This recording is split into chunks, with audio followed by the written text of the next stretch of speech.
السلام علیکم ورحمۃ اللہ وبرکاتہ۔ وعلیکم السلام ورحمۃ اللہ وبرکاتہ۔ اعوذ باللہ السمیع العلیم من الشیطان الرجیم من ہمزہ ونفخہ ونفثہ۔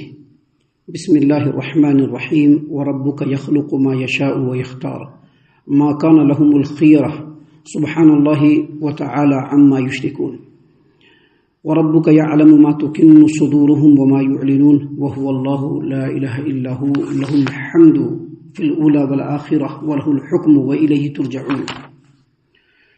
آپ کا رب جو چاہے پیدا کرتا ہے اور جسے چاہے اپنے کام کے لیے منتخب کر لیتا ہے۔ ان لوگوں کو اس کا کچھ اختیار نہیں۔ اللہ تعالیٰ پاک ہے، اور جو کچھ یہ شریک بناتے ہیں اللہ عز و جل اس سے بالا تر ہے۔ اور آپ کا رب خوب جانتا ہے جو کچھ یہ لوگ اپنے دلوں میں چھپاتے ہیں، اپنے سینوں میں چھپاتے ہیں، اور جو کچھ یہ لوگ ظاہر کرتے ہیں۔ وہی وہ اللہ تبارک و تعالیٰ ہے جس کے سوا کوئی معبود برحق نہیں، اسی کے لیے تعریف ہے اس دنیا میں بھی اور آخرت میں بھی۔ حکم اسی کا چلتا ہے اور تم سب اسی کی طرف لوٹائے جاؤ گے۔ محترم سامعین کرام، سورۃ القصص سورہ نمبر 28 اور اسی صورت سے آیت نمبر 68، 69، 70 یعنی 68، 69، 70 یہ تین آیات ابھی آپ کے سامنے تلاوت کی گئی۔ بفضل اللہ، بعون اللہ، بتوفیق اللہ، تینوں آیتوں کا ترجمہ بھی آپ تمام کی خدمت میں پیش کیا گیا۔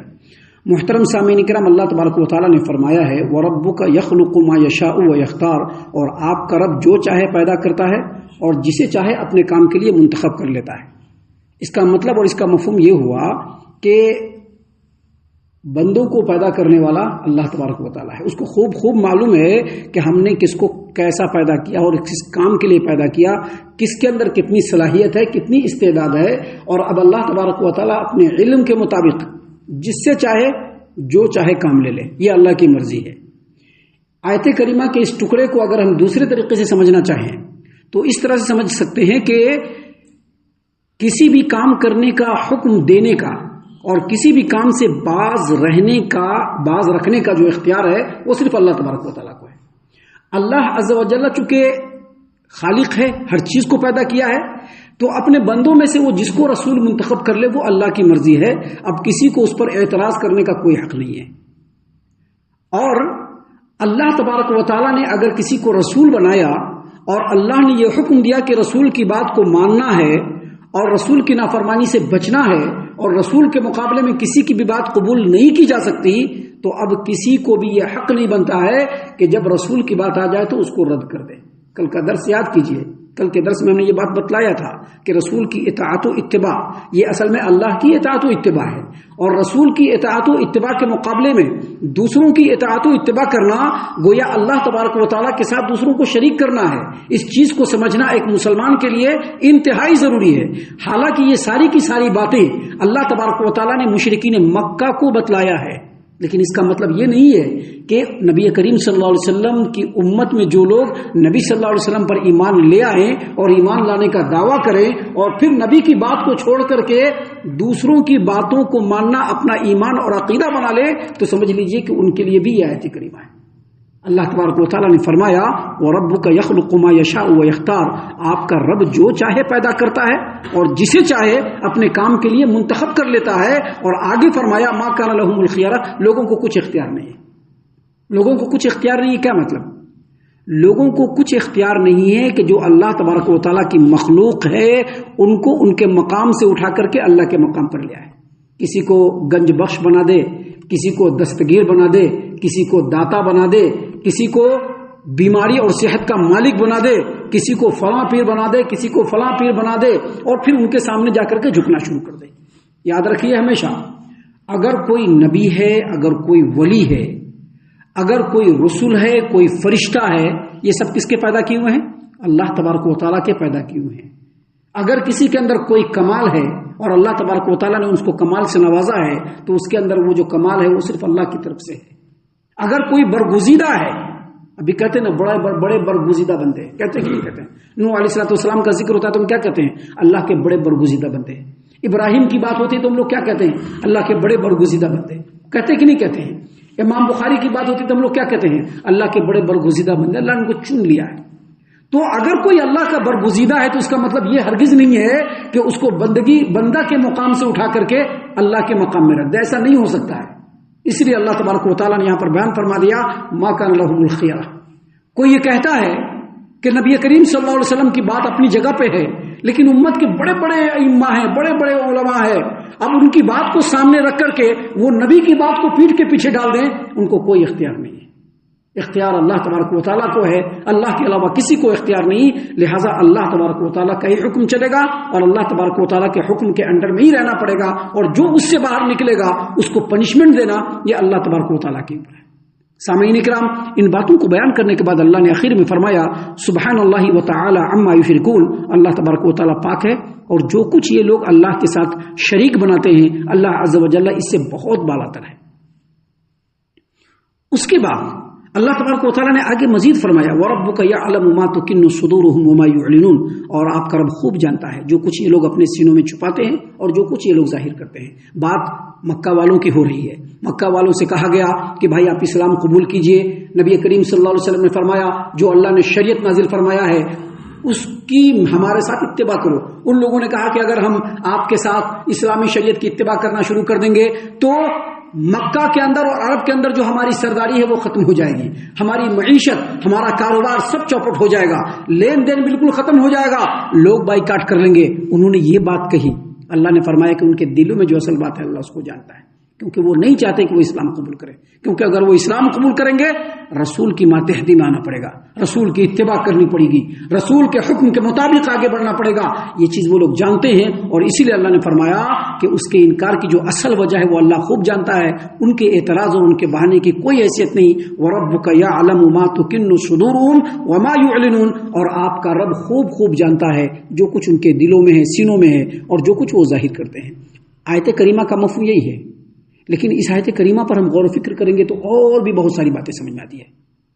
اس سے یہ بات سمجھ میں آتی ہے کہ ہمارا کوئی بھی عمل، ہمارا کوئی بھی کردار، ہمارا کوئی بھی کریکٹر خالص اللہ کی رضامندی کے لیے ہونا چاہیے، دکھاوے کے لیے نہیں ہونا چاہیے، مطلب اور مفاد کے لیے نہیں ہونا چاہیے۔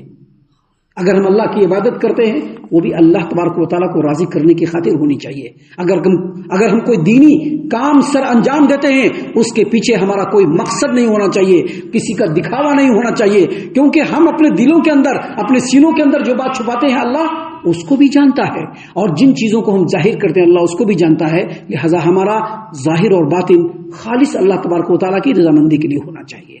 سامعین کرام، ان باتوں کو بیان کرنے کے بعد اللہ تبارک و تعالیٰ نے پھر فرمایا، اللہ نے فرمایا وَهُوَ اللَّهُ لَا إِلَهَ إِلَّا هُوَ، اللہ تبارک و تعالیٰ ہی اللہ ہے اور اس کے علاوہ کوئی عبادت کے لائق نہیں، اس کے علاوہ کوئی معبود برحق نہیں، اللہ تبارک و تعالیٰ ہی معبود ہے اور اللہ تبارک و تعالیٰ کے علاوہ کوئی معبود برحق نہیں۔ یہ ڈائریکٹ مشرکین مکہ کو بھی کہا جا رہا ہے، اور مشرکین مکہ کے علاوہ دنیا میں جتنے بھی شرک کرنے والے ہیں، جس انداز میں شرک کرنے والے ہیں، شرک کے جن قسموں کو انجام دینے والے ہیں، ان تمام لوگوں کے لیے کہا جا رہا ہے وَهُوَ اللَّهُ لَا إِلَهَ إِلَّا هُوَ، وہی اللہ ہے اور اس کے علاوہ کوئی معبود برحق نہیں۔ اور آگے کیا کہا وَلَهُ الْحَمْدُ فِي الْأُولَى وَالْآخِرَةِ، اسی کے لیے تعریف ہے دنیا میں بھی اور آخرت میں بھی۔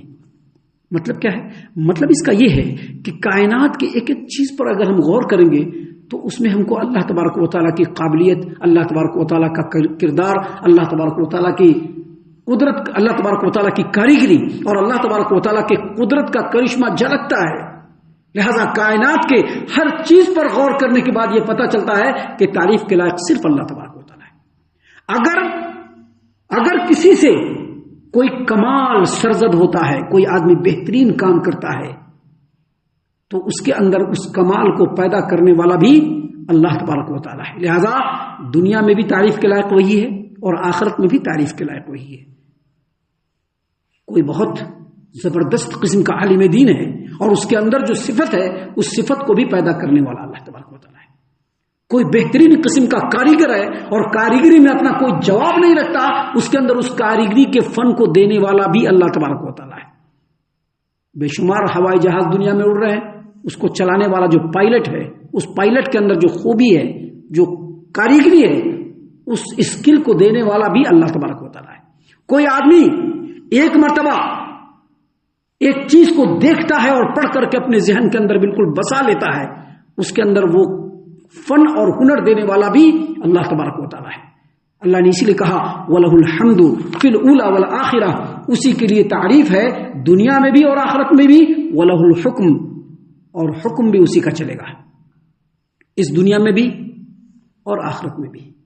جیسے آج کی یہ دنیا ہے، یہ کائنات ہے، اس میں اللہ تبارک و تعالیٰ نے آسمان بنایا ہے، یہ زمین بنایا ہے۔